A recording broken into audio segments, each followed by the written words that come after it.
Bonjour tout le monde, aujourd'hui je vais vous montrer 5 astuces pour avoir plus de punch au mastering. Et avant qu'on commence, je vous rappelle que cette vidéo est sponsorisée par moi-même. Je suis démonstrateur audio indépendant pour ces enceintes, les Dutch & Dutch 8C, les enceintes du futur selon moi, c'est populaire en mastering et en hi-fi. Et si vous voulez une démo, vous pouvez passer par moi. Je suis aussi vendeur des casques Phonon, fabriqués au Japon. Il y a 3 modèles qui oscillent entre 200 et 800 euros. Donc si vous voulez un essai ou un achat, n'hésitez pas à passer par moi. Et enfin, je vous rappelle que je fais du mastering. Donc si vous voulez faire masteriser votre track par moi-même, n'hésitez pas à me contacter à ce sujet. Avant qu'on commence, encore une chose, pensez à vous abonner à la chaîne en activant la petite cloche. Et n'hésitez pas à me suivre sur Insta et Facebook puisqu'il y a des contenus exclusifs sur ces deux plateformes. Alors le punch au mastering, comment est-ce qu'on fait pour l'avoir? Déjà il faut le définir. On va parler de punch pour parler de sensation de dynamique, donc ça va être tout ce qui est transitoire, tout ce qui est groove, voilà comment on arrive à avoir quelque chose de relativement loud et quand même punchy, voilà la guerre du volume continue. Donc des fois on doit aller dans ces deux directions-là, garder quelque chose qui a l'air dynamique mais qui en réalité ne l'est pas, et bien le punch ça va être ça, cette sensation de dynamique, c'est transitoire. Allez, on commence avec une astuce que j'aime beaucoup, celle du mode zéro latence sur les égaliseurs digitaux. Alors, sur beaucoup d'égaliseurs digitaux, vous avez deux options de phase, un mode linéaire phase et un mode zéro latency. Le mode zéro latency ne préserve pas la phase, mais vous n'avez pas de latence, et le mode linéaire phase préserve la phase, mais vous avez beaucoup de latence. Alors comme ça, on pourrait se dire que le mode phase linéaire est meilleur puisqu'il préserve la phase, mais en fait, dans le bas du spectre, vous allez perdre du punch parce qu'il y a un pré-ringing qui est effectué. Du coup, si vous avez un kick ou une transitoire dans le bas comme ça, rapide, vous risquez de perdre du punch parce que vous avez ces petites informations qui viennent avant les transitoires. Vous avez un peu de son comme ça qui vient avant la transitoire pour préserver la phase et du coup vous perdez en punch quand vous égalisez le bas.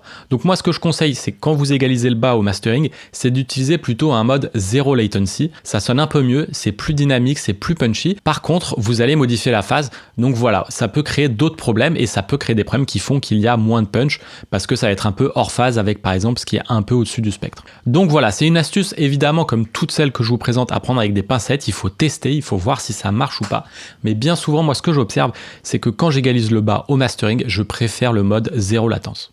Allez, deuxième astuce dont on parle assez peu sur YouTube je trouve, elle se trouve sur les limiteurs, c'est le mode True Peak Limiting. Moi je le désactive, je trouve que la plupart du temps vous allez perdre en punch sur les kicks électroniques, sur les kicks très rapides. Le mode True Peak Limiting va tuer un peu le kick, je trouve. Donc moi, la plupart du temps, je le désactive. Alors ça ne va pas sans inconvénient, puisque ce True Peak Limiting, ça va préserver les pics intersamples. C'est-à-dire, une fois qu'il y a la conversion qui est effectuée, vous pouvez avoir comme ça de l'audio qui dépasse en fait le threshold du limiteur et qui va dépasser le 0 dB. Donc l'astuce pour parer à ça, c'est de mettre -1 en sortie de limiteur. C'est d'ailleurs les recommandations de l'AES. C'est que quand on fait un master digital, c'est d'avoir -1 comme ça en output ceiling. Ce -1 dB va préserver le fait que les pics intersamples dépassent le 0 dB. Mais voilà, ces pics intersamples, ça va surtout apparaître quand on a une conversion MP3 assez pauvre. Donc sur du MP3 128, c'est là où on va avoir pas mal de distorsion à cause des pics intersamples. Mais voilà, ça fait aussi partie du son qu'on aime parfois dans un master un peu loud. C'est avoir ces pics qui distordent un peu. Certains aiment, voilà. Donc n'hésitez pas à jouer avec ce réglage du True Peak Limiting. Vraiment, vous allez voir, ça change le kick. Dès que vous avez un kick rapide, True Peak Limiting, il faut faire on-off pour voir la différence, c'est assez impressionnant. Bon, c'est impressionnant au niveau mastering, hein. En vrai c'est fin, mais quand même, pour une petite option comme ça, où on pense pas souvent à l'activer et la désactiver, moi je trouve que c'est pas mal. Allez, on continue avec la troisième astuce, cette fois c'est sur les compresseurs que ça se joue, et c'est le fait d'avoir une attaque lente et un release rapide. Alors l'idée de l'attaque lente, évidemment, c'est de laisser passer les transitoires dans le bas du spectre. Les kicks peuvent être un peu plus longs que 30 millisecondes par exemple, donc si vous mettez une attaque au-delà de 30 millisecondes, c'est pas mal parce que vous allez passer toute l'énergie du kick, et après vous avez le compresseur qui va agir, et le release assez court pour pas que ça pompe trop, pour pas trop sentir le compresseur, ça va vous donner encore plus de punch. Notez que la release, c'est un peu souvent la couleur du groove du compresseur. Donc plus vous avez une release longue, plus vous avez ce groove du compresseur. Et plus vous avez la release courte, moins vous entendez ce groove.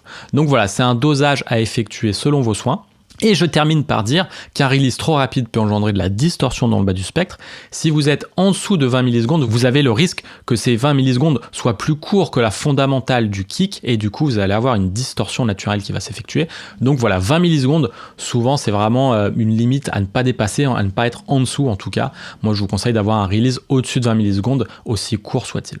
Quatrième astuce, un peu le secret des ingé mastering depuis longtemps déjà, c'est utiliser un clipper plutôt qu'un limiteur. Alors les limiteurs depuis le Waves L2 c'est hyper populaire, tout le monde utilise ça pour faire sa loudness, mais beaucoup d'ingé mastering utilisent plutôt les clippers, ou en tout cas ils utilisent une conjonction de clipper et de limiteur, parce que le clipper c'est un peu un limiteur bête et méchant. D'ailleurs les limiteurs modernes sont une conjonction de clipper et de compresseur, mais c'est pas le sujet aujourd'hui. Ce que je veux vous dire c'est que le clipper c'est un moyen d'avoir plus de punch, d'avoir un master certes un peu plus cradingue, vous avez un peu plus de distorsion, quelque chose de moins naturel parfois, mais le clipper ça va vous donner aussi cette couleur, cette saturation sur les transitoires qui peut être très appréciable.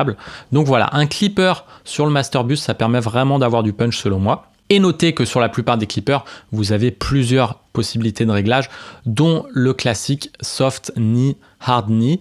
Donc c'est comme sur les compresseurs, c'est comment la courbe de réduction se fait. Est-ce que c'est doucement ou est-ce que c'est d'un coup? Plus vous avez un clipper qui est en mode hard clipping, plus vous avez de punch, mais plus vous avez de distorsion.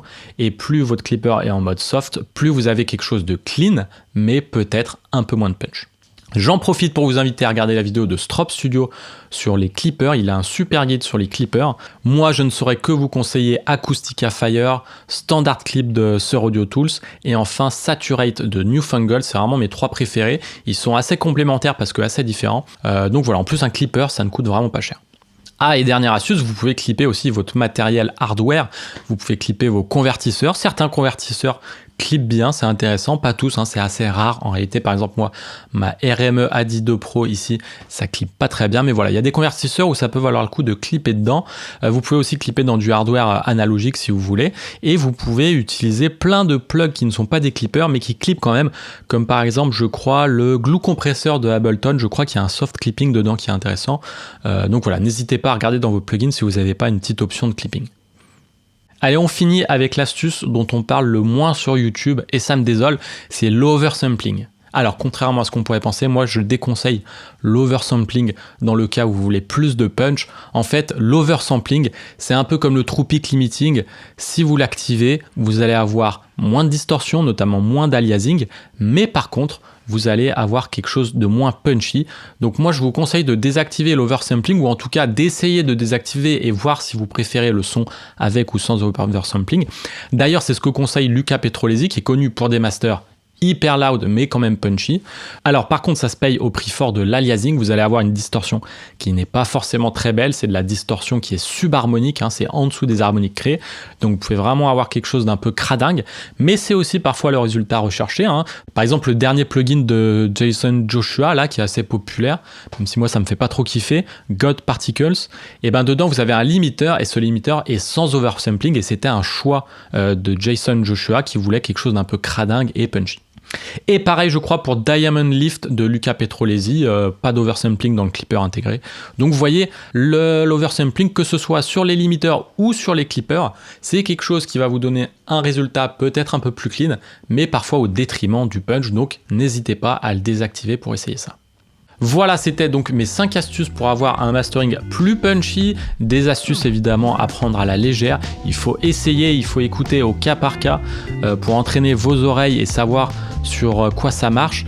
Donc ce n'est pas des recettes magiques, il faut essayer, et surtout ces recettes que je vais vous donner, ça ne vaut pas d'avoir une production et un mix et un arrangement qui donnent déjà ce punch, hein.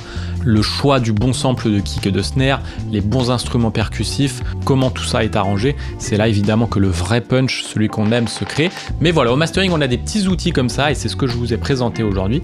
Donc voilà, moi j'espère que ça vous a plu. Pensez bien à vous abonner à la chaîne en activant la petite cloche et aussi aller sur mon Insta et sur Facebook.